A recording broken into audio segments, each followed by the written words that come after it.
ටිකක් වැඩි කරන්න. මම හිතන හැටියට මේකේ මූලික කාරණාව තමයි මීට අවුරුදු 3ක් 4කට පෙර සමහර විදේශ ආණ්ඩු බලාපොරොත්තු වෙන ආණ්ඩුවේ වෙනස් වීමක් වෙයි කියලා.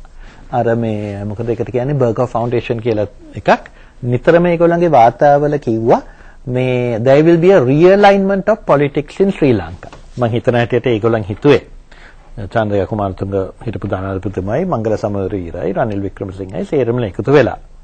හරි? තදින් විරුද්ධ වෙයි ආණ්ඩුවට ඒගොල්ලන්ට ජයග්‍රහණයක් ගන්න පුළුවන්. මේ 1964 මැතිනිගේ ආණ්ඩුව පෙරළුව වගේ 2001 චන්ද්‍රයා කුමාරතුංගගේ ආණ්ඩුව පෙරළුව වගේ සමහර විට මිනිස්සු මේ ප්‍රතිපත්ති මත පැත්තට ඒගොල්ලන්ගේ පැත්තට ගේනවා සමහර විට සල්ලි දීලා ගේනවා.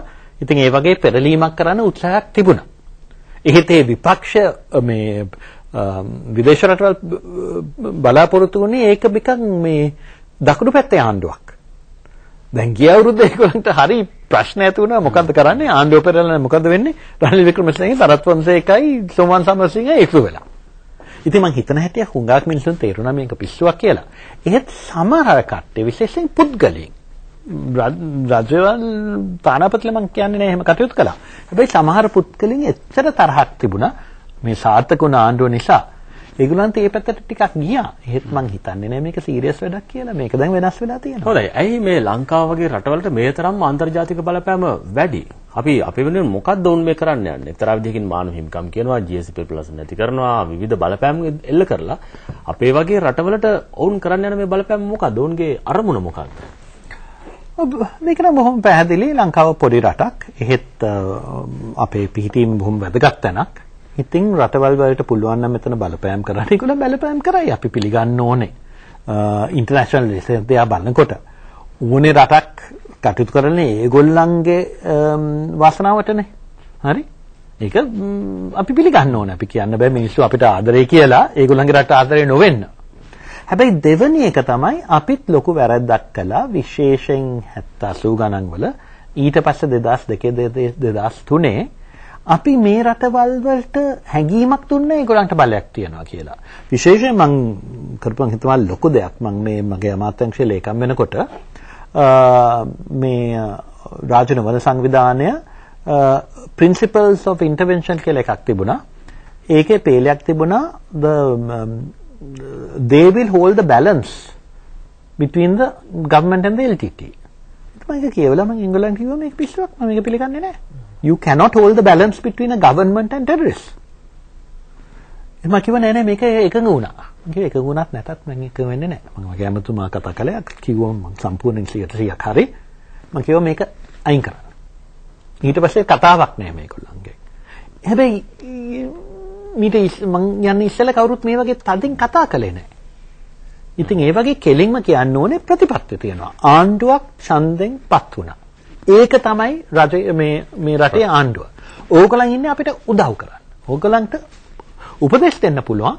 හැබැයි අපේ අයිතිය මේක ගන්නවද නැද්ද? කිසිම දවසක ඕගොල්ලන් නෙවෙයි තීරණ ගන්නෙ. ගන්නවා කියලා එක පිළිගන්න. සමහර විට අපි ඒක තද ලෙස කිව්වේ නෑ. මගේ අවසාන ප්‍රශ්නේ බොහොම කෙටි පුලුතරක් ඔබතුමාගෙන් බලාපොරොත්තු වෙනවා. අපේ රටට ඔබතුමාගේ විදේශ රාජතාන්ත්‍රික ගනුදෙනුත් එක්ක ඔබතුමාලගේ තියෙන දැනුම වෙන්න ඔබට පුළුවන් මේ සඳහා පිළිතුරක් දෙන්න.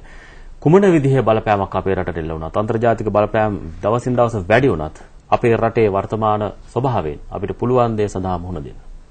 මම හිතන හැටියට අපි පිළිගන්න ඕනේ ලංකාවේ සභාවෙන් විතරක් මුහුණ දෙනවා නම් සමහරට වැඩි ප්‍රශ්න ඇති වෙන්න ඕනේ. අපි පැහැදිලි ලෙස අපේ අදහස් අපි ප්‍රකාශ කරන්න ඕනේ අනිත් රටවල් වලට. මගේ මූලික අදහස තමයි අපිට හොඳ කතාවක් තියෙනවා. ඒ කියන්නේ අපි කිසිසේත් වැරදි කළේ නැහැ. හිතලා වැරදි කළේ නැහැ. වැරදි වුණාට ඒක වෙනවා මේ ඕන යුද්ධක. ඒ වැරදි අනිත් රටවල් සමග සංසන්දනය කරනකොට බොහොම ටිකයි. ඉතින් අපේ කතාව ඉංග්‍රීසි වලින් කියනවා we have a very good story. We must tell it. ඒක කියන්න ඕනේ විශේෂයෙන් දැන් ලෝකේ බලවත් වෙන අනිත් රටවල් වලට.